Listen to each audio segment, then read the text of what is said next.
exchequers across the world. A report by the CDRI says that the world is facing losses of around $850 billion due to extreme weather-related infrastructure damage. Now, the assessment is based on a report that was released by the New Delhi-based Coalition for Disaster Resilient Infrastructure.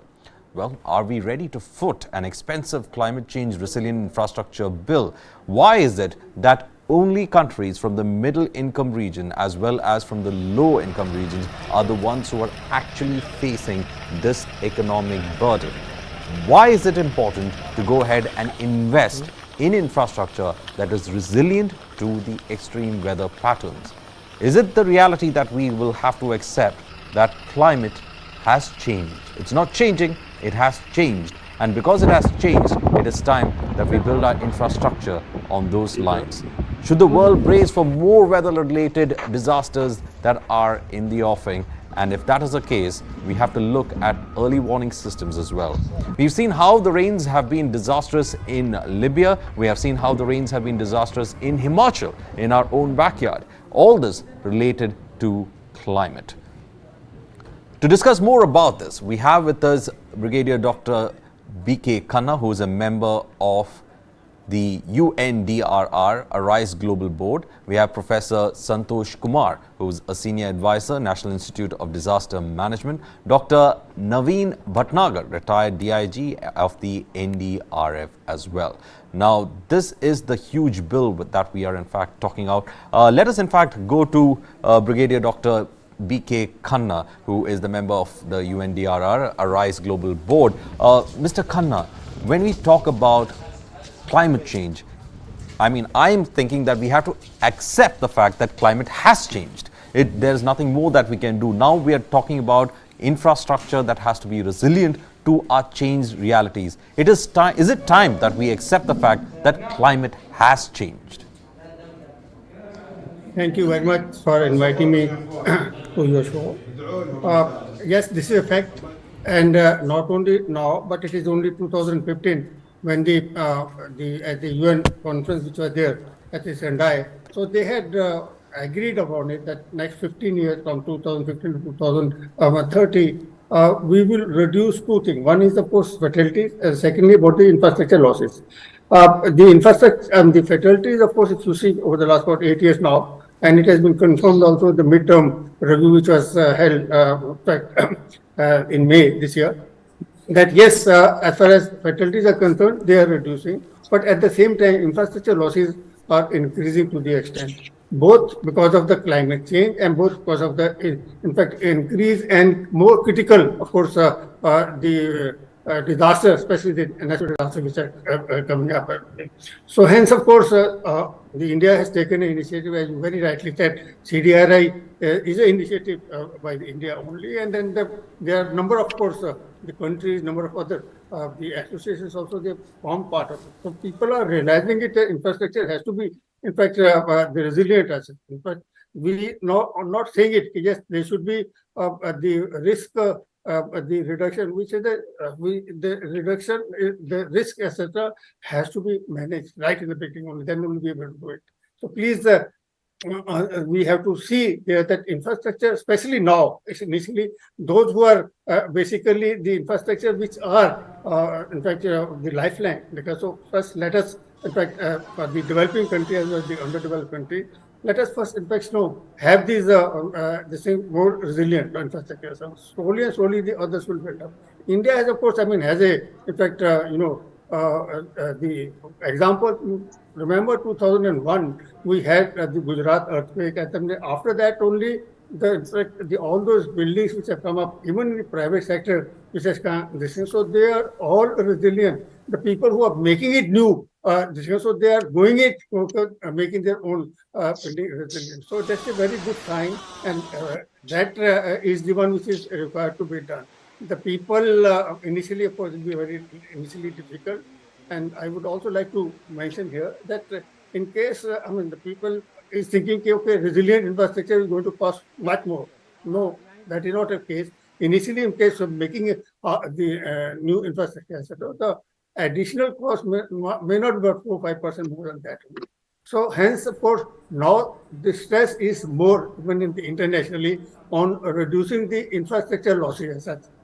So that by the end of 2030, we can say whatever we planned by 188, 187 other countries, yes, we will be doing it, we will be able to do it. But yes, the fact which you mentioned about it, the climate change is taking. I mean, there is a, in fact, a watch there in the New York, which is saying that it is that we are, in fact, got only about 4 or 5 years. In case we don't change into, so we are going to doom for that. Right. The climate change, we have to get adopted to it. There's no Right, doubt on that. right. Let me in fact get in Professor Santosh Kumar, Senior Advisor, National Institute of Disaster Management, who also joins us.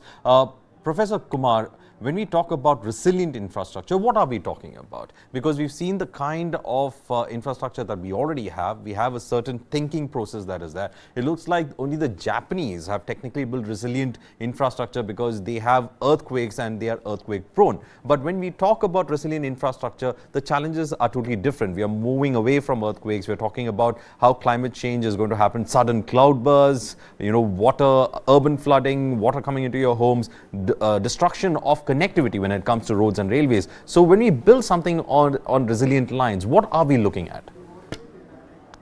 Very interestingly, the things which used to happen in the past is not the kind which is happening today. The infrastructure which was created maybe 50 years old, 30 years old, or even today, which is coming up, is not acknowledging the exposure of risks of that particular area. So that is making all the infrastructures which are getting created without putting that norms becoming vulnerable and becoming highly exposed to such kind of events. Like that, the kind of background which you are putting up here in the show itself, it shows that where it was built and how it is actually getting affected.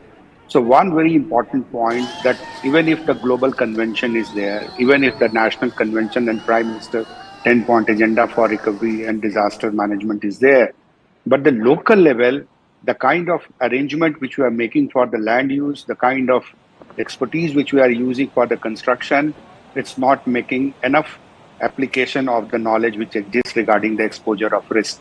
So that is making our this whole of our infrastructure very weak and vulnerable, and that's what we are finding it in the outcomes that getting maximum. We were involved in the 7-8 states recently when we conducted the post-disaster need assessments. There we wanted to understand that from where the loss is occurring. And largely we found that individual household, they are also not taking care of the risk which they are exposed to. 70% of the losses which are coming from the individual household. So starting from the micro, then go to the macro one. The idea is that housing, if we can control and we can educate and inform people and create capacity for understanding that what kind of a housing and what kind of a infrastructure, what kind of a parameters to be used for the construction of housing in the high exposed area, whether the earthquake area or the coastal area or the flood prone area, it requires different kind of a, and there is a building bylaws and everything is there, but we still depending on that machinery kind of a building. This is number one. Number two is that we are very shy on making investment on risk reduction. We always see that investment is risk reduction is an expenditure, not an investment. So there we have to make and inform people, educate construction industry that this is an investment, not an expenditure. You can draw dividend of that investment which is made today. As you said that $9.2 trillion is required for making us a resilient infrastructure by 2050. So at the moment we say resilient infrastructure, what kind of exposure it would be resilient to? That is very important. Say that Himachal, we visited Himachal at length and we found that the bridges are collapsing, the highways are collapsing, that houses are collapsing. So if we talk about that, if we are making, and all the states are going for long-term recovery as well. So that recovery is one, that what we have lost and we are recovering, and we are trying to do that, don't rebuild the risk going for the resilient infrastructure, meaning thereby the exposure of it, it should withstand with the Well, exposure of Dr. risk. Professor Santosh, just to in fact Yeah. buttress your point, I was just running one graphics on the screen, and I'll ask my producer to put that graphics about how low income, the countries that are going to actually face infrastructure laws. And it seems, let me have that thing being displayed. Yes. So according to this statistic that we have, the projected annual infrastructure losses for high-income countries is 11%. So basically to say that they have already invested in resilient infrastructure. Medium-income countries is 22%, and for low-income countries it is 33%. So the brunt is on the medium-income countries and low-income countries, which is technically the majority of countries that is there in the global south. So it is going to be quite a big drain on the exchequer then. Exactly. That's what this very revealing report, which is the CDRI report. And this we always say that low income countries and low income people. So it's combining with the two, that most vulnerable people would be the people who below poverty line, and also those who are just above poverty line. The kind of infrastructure which have been built in the low and middle income countries is not actually adhering to those standards which are, you give the example of Japan. Japan realized that after this Kobe earthquake, and even before that, they realized that that investment is to be made in building resilience. That was the prime focus in that.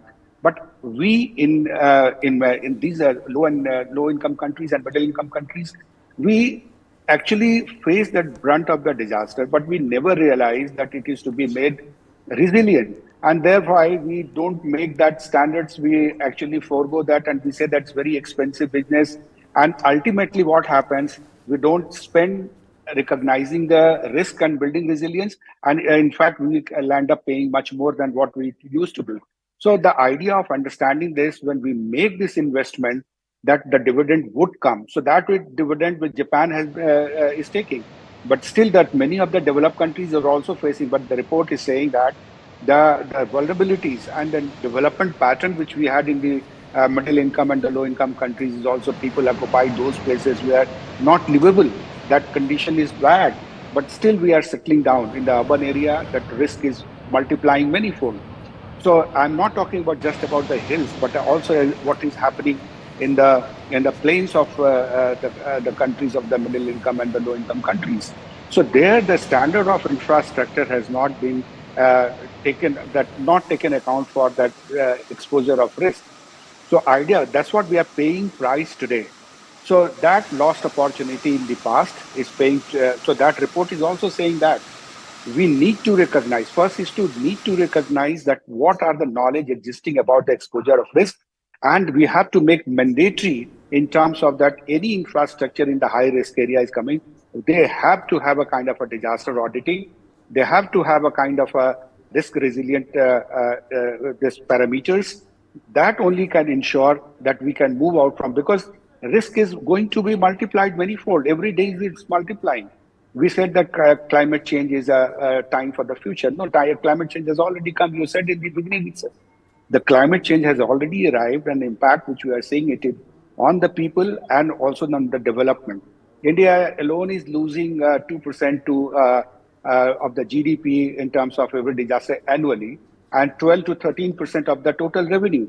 So that you can see that if India's economy, which is growing as a kind of a trillion dollar economy, and if we are continue to lose this kind of a, so that is coming from the infrastructure, where so starting from the household to the larger infrastructure, so whether it's economic infrastructure, the productive, or the social infrastructure, or the hospitals, the schools, so everywhere. So we need to be very stringent on those things, and the knowledge which exists. I really welcome the CDRI report, which has been eye-opening for all the people who are engaged in different sectors. It's not the disaster management sector per se. In construction industries is coming up, and a large number of things are to come in the future for attaining the SDG agenda. So sustainable development goal, if we are aiming to achieve, is a pipe's dream unless and until we address the issues which are coming in different reports and talking about that losses which are occurring to the infrastructure. So that infrastructure which is giving you the constant GDP growth is actually getting affected in terms of this. So we have to think of alternative systems also, one to building resilience, but other soft activities also, like bringing insurance, bringing bonds, bringing other financial instruments into place. Then only we can see that collectively and honestly, When you, that middle income sorry to and stop yeah, you there, Professor. Just say, I was just looking at one more statistic that was being put out. It was saying right. annual infrastructure losses, earthquakes and tsunamis were 30%, while climate-related disasters now stands at 70%. So when you're talking about bringing in financial instruments to deal with it, it's again a big question of how much people are ready to go for that insurance policy. But also, let me get in Dr. Naveen Bhatnagar, who's been waiting with us patiently as well, who is retired DAG of NDRF. Well, Mr. Bhatnagar, you have seen some of the reports, the highlights of that reports we have been putting across. One aspect of this is that how much has the NDRF been pressed into action in the last couple of years? Do you see a rise in extreme weather patterns, because you would be having some kind of knowledge privy to the fact that they have been deployed across the country? I have seen NDRF, SDRF personnel working throughout the clock. You know, there was a one-off weather event that we used to see, but now it's not like that. So how much is it taking a toll on the response teams like the NDRF when it comes to extreme weather patterns? Yeah, definitely. As you already told, so NDRF remains every time ready to move. So the regular exercises and regular classes and regular teachings, all these things we are doing regularly, and we are keeping us ready for any eventuality or any type of crisis. So no problem. We are ready. We are doing our level best efforts, and but the government and the people of India, they should also remain prepared about it, and they should take the help of the agencies, and they should be enough educated. They should be told about the rescue operation, not only NDRF, what NDRF can do, unless until you are not taking interest, you yourself is not doing all these things. So whatever it is there in our hand, we are doing. But your help is also required. So public, so they should be enough educated. They should be given educate training. They should be given educate this kits and the other equipments also. And time to time, it should be audited. It should be educated. And as far as NDRF is concerned, and the state government, state disaster force is concerned, so all are doing their level best. They are helping. But before that, as our friends, Mr. Surya Kumar and Brigadier Saab told, that the government should also take care about it, and adequate arrangement should be taken care as building norms, which are not being followed, as the people are doing this jungle cutting, and your big mining is there. So these all are the facts. Due to that, heavy losses are being reported, especially in the mountain area, as well as in the this civil area also, in the landline area also. Lot of illegal activities are going on. They should be stopped. Whatever we can do, we are the men who are going in the last for rescue operation. So for our efforts also, if the people are ready, they are well trained, they have best equipments with them, the state government as well as the central government, all will cooperate. So definitely it will be easy for us to make rescue operations and to save the life of the people. Otherwise, what we can do, we can only help in the last moment. So as far as my concern is there, so people should be given adequate training, educate auditing, educate this people, as well as the equipment and state government also. Remember, not only central government, it's the duty of a state government, and they should be serious about it. In practically, I have noticed that state governments are not taking care about it. They are taking it very casually. Now you see in Delhi, so many buildings are coming up without any passing the map, without any passing the auditing. They are in the, you see in the Noida, Noida is totally on the Jamna bed. So Jamna bed, you know better. The Jamna bed is not so strong. So whenever any storm comes or any this earthquake comes, so definitely there will be heavy loss. So in the Delhi, in slum area, in the Jamna bed area, you see how much losses are there whenever any flood comes. Because that buildings are coming illegally due to this political whims and fancies. People are being given land free of cost. They are coming from other countries also. They are being settled there without any this thing. So they are making the illegal constructions, and they are the problem created due to that. Heavy losses are being reported. Now it's thank God that big flood or big earthquake is not coming. Whenever it will be reported or coming, then you will see what happened. So Okay. definitely we are ready Right. for that also. We will help, but not only don't depend upon the security agencies or the NDRF or the SDRF. People should remain alert. They should take care about it. Their safety is in their hands, but they are not taking any adequate Adequate arrangements. measures. Yes. Yes, I understand that how the local policies also in fact work on it. But then let's in fact speak to Dr. B.K. Khanna. When we saw the kind of natural disaster that happened in the Himalayan region, one of the things that was also facing rescue workers was connectivity, because permanent bridges are said to have been washed away. Temporary bridges have also been washed away. Roads leading up to huge settlements have been washed away. Restoring connectivity was going to be a humongous task. So when we talk about infrastructure spending, when it comes on the part of the government, what is that they have to actually spend on? Because there is this cost factor that will weigh in the mind of any government. So building permanent bridges again and again after a disaster is going to be quite a costly affair. I think from my memory, if I joggle it out, I think around 30,000 crore is what we are looking at both in Uttarakhand and Himachal Pradesh when we talk about the kind of infrastructure losses that they have spread. So again, spending money again and again is not a viable option. But do we have the know-how for creating resilient infrastructure? Because resilient infrastructure is actually a costly practice. It's going to be a costly effort on your part. How do you in fact see it, B.K. Khanna? Tell you, everything revolves on the money. There's no doubt on that only. The government has got limited money in their kitty. They can either spend it on the development, they can either spend it on the disaster, they can spend it on the resilience. So what is it just a question of course, juggling, in fact, how much they can be able to spend it. Secondly, in fact, in this, especially in the democracies, you see this thing. So the governments, they come only for 4 or 5 years, 5 years somewhere, in fact, 4 years somewhere in the 5 years time.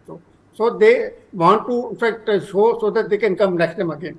So with that, the political will, to that extent, concentrating on the disaster management, investing it for the so is less. That is basically because they want to continue to remain in power. That is one thing, of course. So with that, if it is so whatever that they can give it, it is not sufficient. That is basically the reason. The reason is this only. So whatever infrastructure they are able to, whatever the kitty they can give it to the infrastructure is not very sufficient. And if you see on the other hand, of course, as these slides are also showing it here, that in the developed countries, so they are basically have some money. The area is limited. The people are more educated. The people, they know at the community level which is required to be done. So the support is there. In here, what is developing in the underdeveloped country, as far as the general awareness among the people are concerned, is that the reason will also be there only. He wants to, in fact, or she wants to know, in fact, how to, in fact, feed their own people. Who is bothered about, in fact, spending more money on their own houses? So they say, okay, let us, in fact, continue with whatever. Pata nahi kab aayega earthquake, we do not know. Why should I spend that much of money? So with this, this is basically, psychologically factor in the mind, because so both at the government as well as the local level, we find that the losses in the this is much more, much less, rather much more in the developing, underdeveloped country and the developing country or something. As you see, this and the losses there, losses are there in the fact developed countries also, but they are now realizing it there only. And if you see here, those 30 countries which have come as a part of the CDRA, most of them, they are the, in fact, the country was a developed country or something. They are, although are there only, but the others are also slowly they're realizing it. At the UN conference, we have been seeing it there only, the people are realizing it. And especially the least developed country, I mean, that is the one who are there, the island countries. You can well imagine because of this, the climate changes, they are thinking island, some of the island countries may not be there. So they are worried about their own existence itself or something. So it is, in fact, a big problem. Solving it is not going to be all that easy. I mean, getting the money from either from the IMF or the developed country or business is not all that to be easy. So so long as, of course, the people start realizing it, मेरे लिए नहीं, अब से मेरे बच्चों के लिए, grand children अगर तो उनके लिए अच्छा होगा, then only they will be realizing it. Right. As I said earlier, Gujarat, they have already realized it. In fact, you go and see in the Kutch area. I have been there 3-4 times also, and the new houses which are coming up, even in the civil, in fact, when I say civil, even in the now the infrastructure which is coming up in the private sector, so they are all the infrastructure resilient. Reason, because they have suffered. Now they find that in fact even the new infrastructure will come up in Himachal Pradesh and in Uttarakhand will be a little much more better because they have suffered that. It is basically they've got need basis. I'm going to suffer today, I'll make sure that it will be there only. The people wherever they are also, it is not there, so it will be there only. I have seen it there because I was part of the NDMA for about 10 years or so, that there are certain states, I can nominate, I tell you now also, like say in Punjab or something, so I had gone to Punjab. So I was, in fact, when we were conducting, the program for the community development. So I was asking some of the, the police chaps, in case the earthquake happened, what are you going to do? What is your duty as a policeman? Kehta sahab, jab aayega to dekh lange. That is the attitude. That they are not ready to, in fact, that I'm just giving you what is the, in fact, the thought process. We may keep on saying, ye karo, wo karo, we have got this, so rules are there, but on the ground, the people go and see there, so they are not there. So the day, in fact, the people start realizing, yes, I have to make it, you will find there, of course, they will spend some time, cut out in their own the spending, etc., and spend something more only, and that will be the day when you will see there that yes, but the time is very short, as very rightly said, 5 साल ही हैं, 2033 तक they are talking about only, yes, उधर तक के देखने का, unless we do something, we are, our future generations are doing, they no doubt on that. Also, and one of the things that, in fact, let me ask Professor Santosh Kumar on this. The more money we spend and the kind of issues that are going to happen, we have seen how, in places where there is extreme kind of weather patterns, the social structure gets, completely disturbed. We're talking about social infrastructure like your hospital, your school. If it's washed away and destroyed overnight because of an extreme event, it's not easy to rebuild it immediately. At least some way we can restore connectivity through somehow. But to build the social infrastructure is not going to be easy. So technically it is going to be a loss, and you are starting from, ground up again. You're trying to build it again. So this could lead to complete social issues within the communities that face this. So in that way, what can we look in terms of resilient infrastructure? I mean, we've seen even if you have a building that could survive it, we've seen how during floods you have silt being completely deposited. It's going to take time for you to remove that silt, assess the building strength, and then only certify it safe for the students to come back. So all these factors are going to play in. And in that case, how do you see it creating some sort of social disturbance? It's not about a disaster alone. It is actually a social disturbance, because the government might actually run out of investing money. There won't be enough money to keep investing, and in poor, low-income countries, they don't have that luxury, as B.K. Khanna was in fact saying. So in that case, we are also looking at complete social disharmony taking place and social disturbances taking place. It's going to be a political issue as well. Yeah, so like what we say, disaster should not be seen in isolation. Number should be seen in holistic, socio-political, cultural, and economic environment. So if we start just focusing on infrastructure, it will not happen on its own. So what the kind of society in which we live in and what are the priorities of the society which we think? That is very, very important to acknowledge. Like you said, that social infrastructure, you see most of the disaster scenario, the social infrastructure and the housing takes just the most the 70 to 80% of the total losses which we calculate for the long-term recovery. And it's happening across the globe. It's not only in India, but it's also happening across the globe. But what is the awareness? What is the transformatory policy which we are bringing in the social sector, in the housing sector, in the poverty reduction sector? Disaster management per se is a sector which actually you can see that we do the rafu. If anything goes bad, we do the rafu. But what is the report is saying is not a type of rafu. It's so patiya hai puri tarah se. So the idea is to when we have to rebuild and we have to rebuild the development, it's the offshoot of bad development. So the idea is that if any sector is making investment, we need to mainstream resilient factor.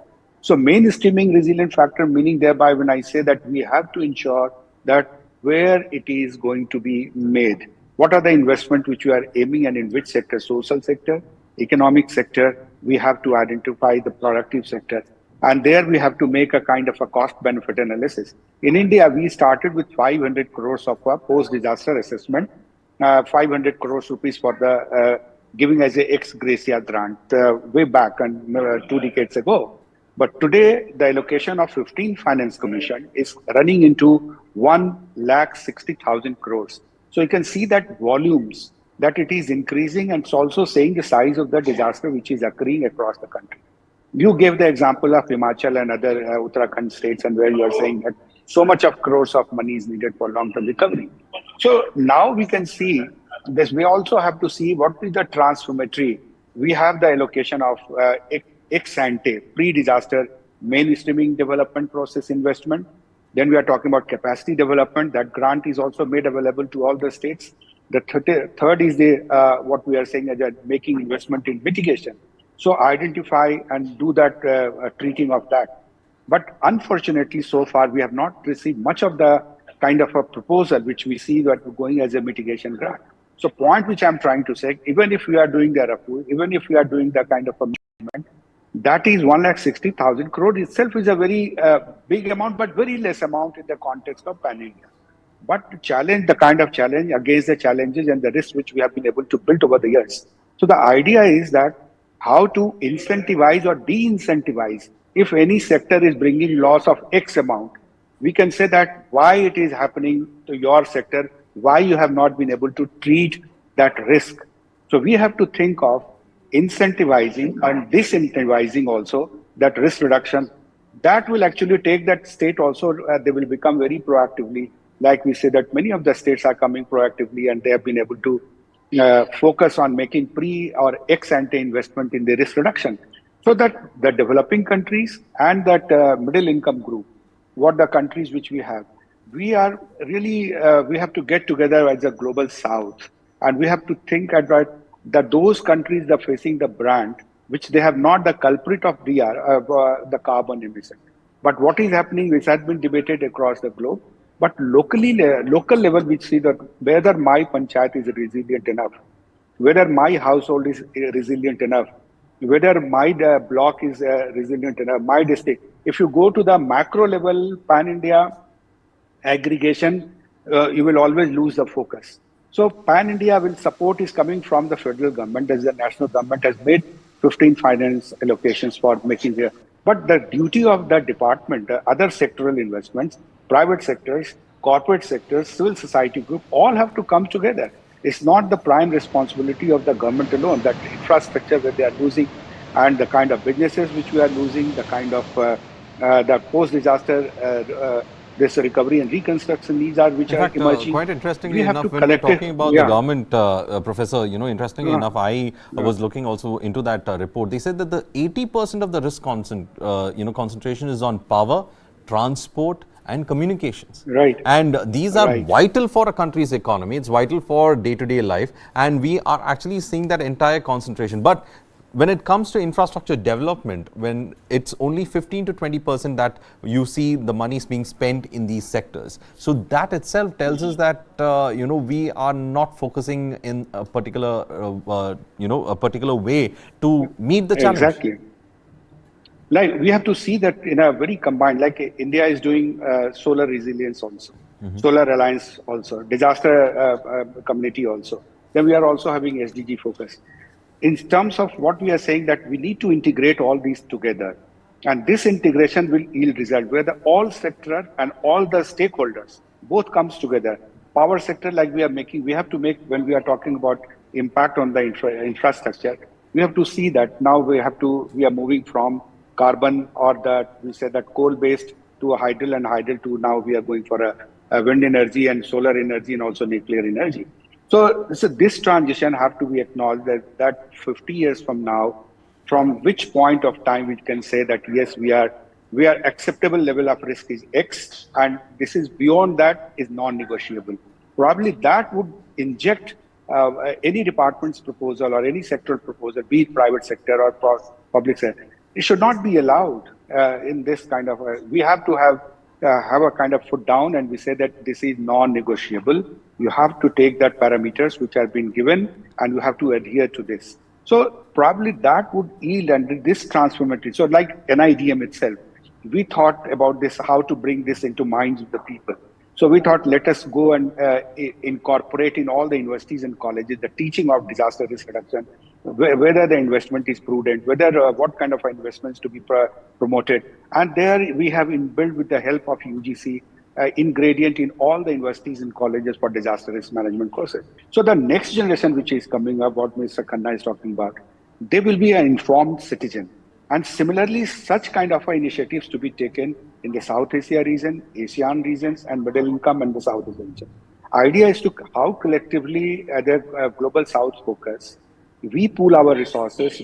Resources mean not only money, the technical resources, the financial resources, that we say that new financial tools, we have to pool our resources, pool our risk together also. And accordingly, we have to give that weightage average, which country can take the brunt maximum, and how to share those risks amongst divided into different countries. That we can start in India, that similarly 7 states, if get affected by same kind of a project, like flood prone area, go by the river basin approach, let the flood prone states come together and pool their risk and pool their investment for the risk reduction. Right. Probably we have to see some transformatory things, not the business as usual would work. So challenge is different, complex, and in this complex reality, we have to think out of the box. Right.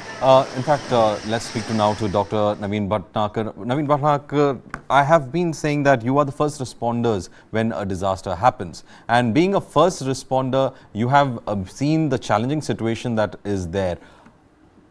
Let me ask this question. What are the challenges that you face after initially mitigating the crisis in an area? Is it infrastructure, or trying to reach out to areas that have been completely marooned because of a landslide? Or what is the kind of situation that you face after mitigating the first 72 hours at a disaster site? Actually, it's depend upon the time to time, and the challenges are different in everywhere. No, there's not the similar type of challenges are there. Definitely in each area, in each sector, challenges are there. In mountains, other type of challenges are there. In your lands, there are other type of challenges. In a flood area, the separate type of these challenges are there. So definitely challenges are there. So we are being a first responder when we approaches the particular situation. So we are assessing the situation, what type of situation is, and how much manpower we require, and how we can rescue the people. Our main response is to rescue the people. So we are doing our best effort to rescue the people, to educate the nearby, our volunteers, as well as the NGOs and other people. They are coming to help us. So definitely with their help and our manpower and state government authorities, we are doing these rescue operations. So there is a great challenge, and every time, everywhere, a different type of challenges are coming. Not the similar challenge, different type. In Uttarakhand, you go, it's a different type of challenge come.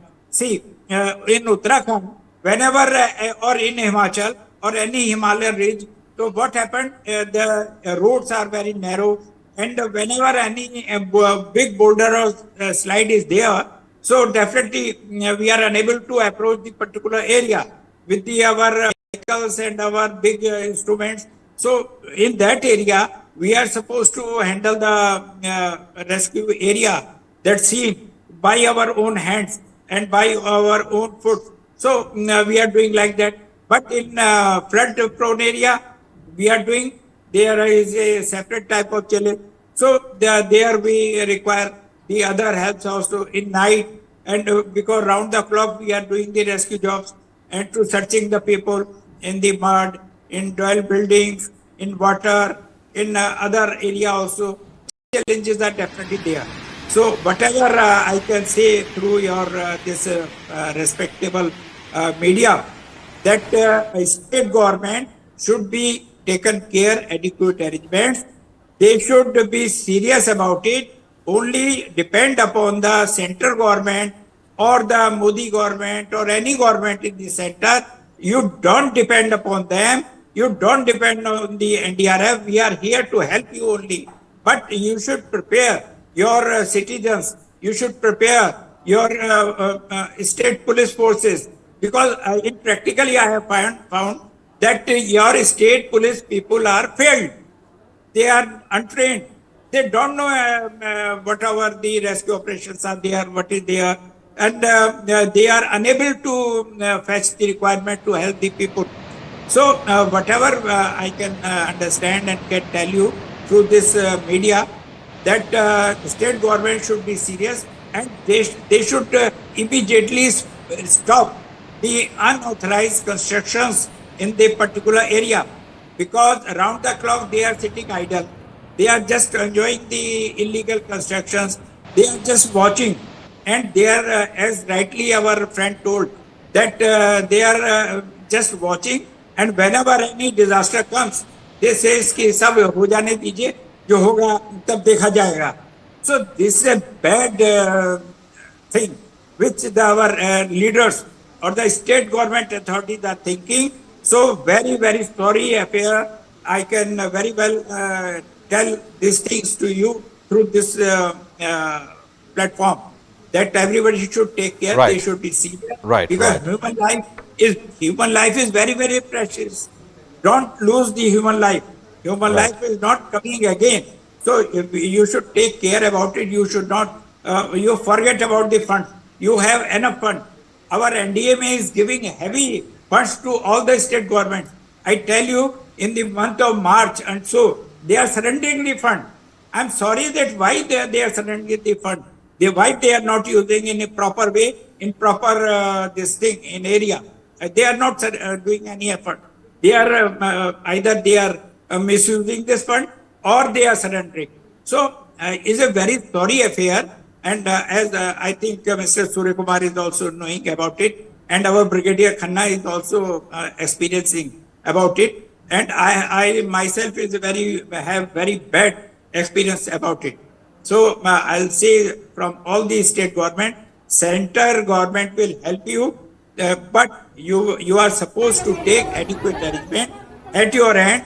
They should give proper, they should procure the equipment. See, as I told you, Right. that in Himachal region, they don't have the rescue equipment with them, especially in the nowadays. This Right, Mr. Bhatnagar, I had to stop you because, gentlemen, we have very short time right now. We have to, in fact, come to an end of the discussion. Thank you for joining us and giving us your insight into this very important topic. The climate has changed, and the issue is that we are going to see more extreme weather, and our infrastructure needs to be up to the mark if it has to survive the climate change that we have introduced into this planet. Well, with that, it's an end on this special discussion. On the other side, stay tuned to News9 as we bring you with more news programs.